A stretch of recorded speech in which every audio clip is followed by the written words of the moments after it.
Si yo les pregunto cómo coserían su historia, cómo engancharían los trocitos de tela de toda su vida, muchos recuerdos, ¿verdad? Bueno, pues prácticamente quizás nos confeccionaríamos ese traje a medida que es nuestra vida. Y de eso vamos a hablar, de la historia, de la costura, de los trajes, de todo ese conocimiento que a lo largo de los años pues, se ha ido transmitiendo casi de generación en generación. Hay una exposición aquí en el Centro Cultural Palacio de la Audiencia que nos permite hacer ese recorrido prácticamente muy pocos metros y de una categoría excepcional. Hoy la persona que está al cargo de esta exposición nos va a hacer este recorrido. Pilar Nostale, ¿qué tal? Muy buenas. Hola, buenas tardes, Susana. Enhorabuena. Muchas gracias. Por esta exposición, porque detrás de todas estas vitrinas hay muchísimo trabajo, imagino, de selección y de intentar lo que muy bien dice el díptico de esta exposición, de hacer historia, de conocer la historia de nuestra costura. Así es mucho trabajo detrás y también mucho trabajo delante cuando los visitantes también me cuentan cada uno su historia, sí. Como bien decías, cada uno va cosiendo su traje. Oye, ¿cuántos comentarios has tenido de ¡ay, a mí me suena esto! Muchísimos. Yo me acuerdo de esto cuando... Muchísimos, cuando venían sobre todo las maestras y las señoras mayores se sentían como protagonistas de su cuento. Sí. El saber que algo que ellas enseñaron durante mucho tiempo, que a veces era apreciado y otras no, hoy dicen, realmente ha merecido la pena. Has hecho un gran trabajo, Pilar. Gracias. Bueno, estamos detrás de unos vestidos que prácticamente resumen casi nuestra vida. Desde que nacemos hacemos nuestra primera comunión y muchos pasan por el altar, ¿verdad? Así es, sí. Ha sido un poco, también ha evolucionado mucho cualquier tipo de traje de ceremonia y la costura de la ceremonia, porque antes era de manera totalmente artesanal, se confeccionaba todo esto a mano. Pues la verdad es que la costura, depende, si la costura es industrial, desde luego que no tiene nada que ver, pero sí que es verdad que los trajes de ceremonia se siguen haciendo a mano, sí, como los de alta costura. Claro, en la primera vitrina, un poco, ¿qué has querido reflejar? ¿Alguno de esos materiales que alguno de ellos todavía lo seguimos utilizando, ¿verdad? Sí. Para bordar. Así es. En la primera vitrina he querido hacer como un resumen de lo que es toda la exposición, de todos los materiales con los que contamos, desde el bastidor a los hilos de bordado, los botones antiguos, el alfiletero, las tijeras de sastre, las de picos, que hay mucha gente que pensaba que es algo nuevo y sin embargo esas pues igual tienen 50 años. Sí. Oye, ¿de dónde has recogido todo este material? ¿Has ido buscando muchos baúles? Pues la verdad es que sí, que al principio costó un poco, sí, hasta que la gente empezó a decir, oh, pues yo sí tengo, pero no sé dónde lo tendré, pero en el pueblo. Y entonces, sí, bueno, pues ya poco a poco sí que han ido recopilando. Y ayer mismo me trajo una señora... ¿Qué le dices? Sí. Un costurero del año 1938 que pone, o sea, que lo pone en el año el nombre de la persona, un punto de cruz excepcional, sí. Son obras de arte. Y también destacar, por ejemplo, en esta vitrina el libro con los colores de los tejidos. Claro que todo evolucionado, sabemos que antes no era tan fácil conseguir un determinado color, ¿verdad? No existían los tintes industriales como los conocemos ahora. Efectivamente, y no solo eso, sino que como la moda venía de París y las revistas se traducían al español, pero los colores no se traducían, con lo cual la modista, si no tiene esa carta de color, no sabe a qué color se está refiriendo, y muchas veces la moda, como en la actualidad, pues depende de las tendencias. También hace un siglo eso, en alguna revista venía la combinación del negro con el azul, pero no de cualquier azul.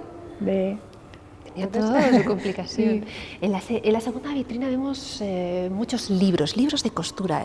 Un poquito esa parte que has querido reflejar en esa parte de la exposición. En la segunda vitrina están los libros de costura, pero adaptados a la enseñanza, la enseñanza de la escuela. Y entonces eso, pues sí, porque se impartía como una asignatura más. Más que como una asignatura más, como la asignatura. La asignatura con mayúsculas. Por así decir, sí, porque desde 1857, con la ley Moyano, era obligatorio que las niñas aprendieran las labores propias de su sexo. Sí. y después todas las materias estaban vinculadas a ello. Por ejemplo, el dibujo geométrico aplicado a las labores, la geometría a las labores, todo estaba alrededor de ellas. Madre mía. Nos vamos a la siguiente, la otra de las vitrinas, un poquito, bueno, pues que también vemos material que tiene que ver un poco con la escuela y con la... Es un poco de evolución, ya son más de las labores. El primero es un dechado de hace más de un siglo, que ahora nos pueden parecer, bueno, pues bonitos cuadros de punto de cruz, sí, pero entonces tenían su significado porque era la manera de aprender a escribir de las niñas. Y luego, como ha ido evolucionando, tenemos otro costurero de 1959 y luego ya lo que es la EGB y ya la educación general básica, las labores que se diferencian mucho son los colores, en el material, en el tejido, y luego ya desapareció con la obligatoriedad en la escuela. Bueno, pues estas curiosidades que estamos aprendiendo. Sí. En esta parte de aquí comenzamos también, igual que en el lugar en el que estamos, justo en esta hilera empiezas con más trajes. Trajes en esta ocasión que tienen que ver con ¿qué, Pilar? Pues un poco, es un poco un recorrido cronológico. Entonces, cuando las niñas terminan la escuela, ¿sí?, y muchas no seguían con estudios superiores, sus madres les mandaban a aprender al corte y confección. Cuando ya se aprendían, ¿sí?, ya el corte y confección, hacían sus propios vestidos y vemos eso, es un abrigo de ceremonia con un tejido adamascado. Sí. Que hay personas que lo pueden confundir con el luto, pero no es así. Es un traje de ceremonia que, ya sabes, pues como antes para las iglesias tenía que ser...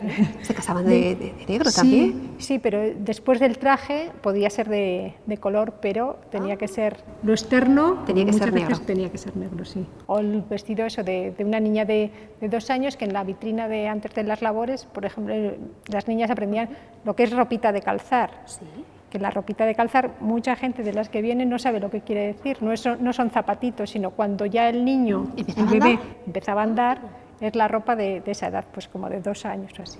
Bueno, pues de esa apuesta, todo tenía su significado. Vemos muchos patrones, ¿verdad? En ese papel tan especial que han utilizado las modistas y se sigue utilizando porque es algo que yo creo que ha cambiado muy poquito, el carboncillo y el papel. Hay algunos que, por ejemplo, es un patrón que hay de hace un siglo y pensaban que era de una revista actual. Digo, no, eso de los patrones sigue existiendo, vamos, desde hace mucho tiempo, sí. Y en este último recorrido, Pilar, seguimos viendo esos patrones y de nuevo esa ropita de los más pequeños, ¿verdad?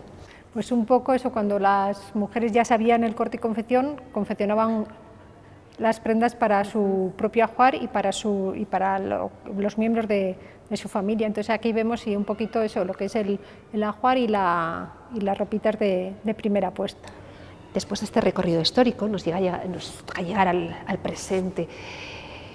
¿Hemos vuelto a esa esencia de la costura? ¿Hemos vuelto un poco a recuperar? Tú me decías, es casi una terapia. ¿Hemos vuelto otra vez a esa sensación de coser por placer? Así es. Muchas personas y mucha gente joven vuelve a coser por placer y porque realmente han visto los valores que tiene la costura.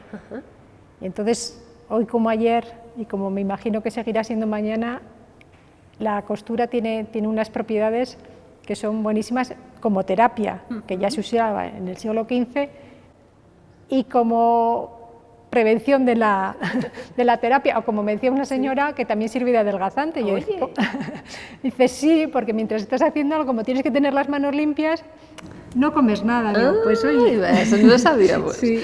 Bueno, pues Pilar, al lado de esa otra imagen de Aló Costura artesana, yo creo que está llevando también, hoy lo vemos en la exposición, pero gracias a sus talleres, esa esencia. Pilar, gracias por abrirnos las puertas de esta exposición y bueno, yo sé que durante todos estos meses ha sido mucho trabajo, pero de nuevo te damos la enhorabuena y esperamos que muchos visitantes todavía se acerquen en los días que tienen para ver esta muestra aquí en el Centro Cultural Palacio de la Audiencia, ¿vale? Pues muy bien, muchas gracias. Les esperamos a todos hasta el día 4 de junio. Hasta el 4 de junio están aquí.